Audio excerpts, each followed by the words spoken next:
Ladies and gentlemen, just wanted to check in with y'all, see how everybody's doing on this fine Wednesday afternoon. I just wanted to clear up a couple things. Sure, if you heard I was fired for my performance, that is false. I was getting paid close to $100,000 a year for that whole winter when we were all sitting there, okay? So at first that made sense. Yeah, why would you pay me $100,000 a year when you got these people over here that'll work for free and make money for you and make commissions?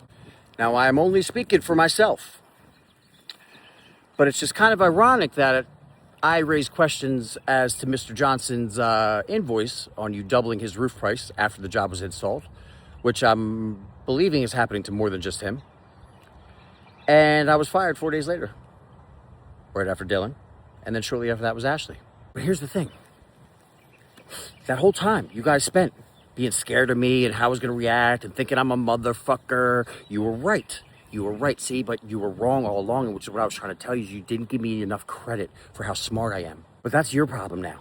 Because I'm sure right now, what you're wishing is that I just flipped out in the office and maybe punched somebody in the face and went to jail and this was all be over, right?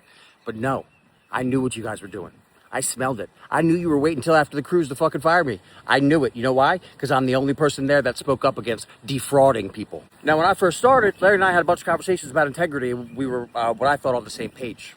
But apparently we aren't. But the one thing about me is I do not do things behind people's backs. And so, Brett, I would like to wish you good luck on your next chapter.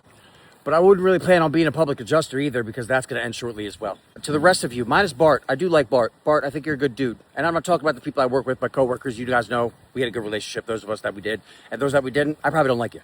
Bart, I'm sorry that you're going to have to be a bystander of all this, because I know and I sensed the whole time you knew what you were doing was wrong, but you, like me, have to do what you do to keep your job, which is the only reason I signed people up that I didn't really care for. So Bart, I'm sorry, because I'm sure Mr. Johnson told you that I always had good things to say about you, despite you guys throwing me under the bus.